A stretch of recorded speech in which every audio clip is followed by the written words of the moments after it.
युवा यात्रा अंदमान बोलवतेची 1 जून ते 7 जून सुरू होते। येस, ज्या मणिशंकर अय्यरने स्वातंत्र्यवीर सावरकरांच्या काव्यपंक्ती पुसून टाकल्या होत्या त्या आता दिमाखात पुन्हा उभ्या आहेत।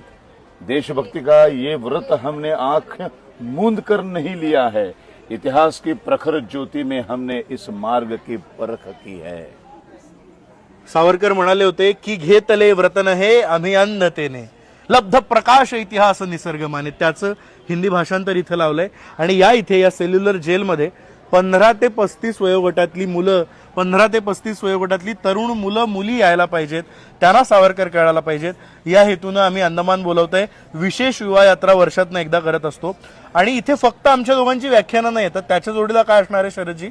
सगळी मौज मस्ती असणार आहे। जशी आपण सहल काढतो अंदमानची 6 बेटं, त्या 6 बेटावर जाऊन तुम्ही धमाल मस्ती करायचे। फक्त रोज संध्याकाळी 1.5 तास 3 दिवस मी आणि 3 दिवस पार्थ तुम्हाला स्वातंत्र्यवीर सावरकर आणि समस्त क्रांतिकारकांच्या गोष्टी सांगणार आहोत। देश क्रांतीने कसा घडला, क्रांतीच्या मार्गाने देशाला स्वातंत्र्य कसं मिळालं आणि कसा खोटा इतिहास तरुणांपर्यंत पोहोचवला गेला, तो खरा इतिहास सांगण्यासाठी आमची ही धडपड आहे। यस, खरा इतिहास सांगणारी माणसं कमी आहेत आणि कुठल्याही शाळांमध्ये हा इतिहास शिकवला जात नाही, कधीच शिकवला जाणार नाही। आपल्या मुलांना जर या सगळ्या क्रांतिकारकांच्या त्यागाची हौतात्म्याची जाणीव असायला पाहिजे असं वाटत असेल, इथून पुढची पिढी राष्ट्रभक्तांची पिढी असायला पाहिजे असं वाटत असेल, तर तुमच्या मुलाबाळांना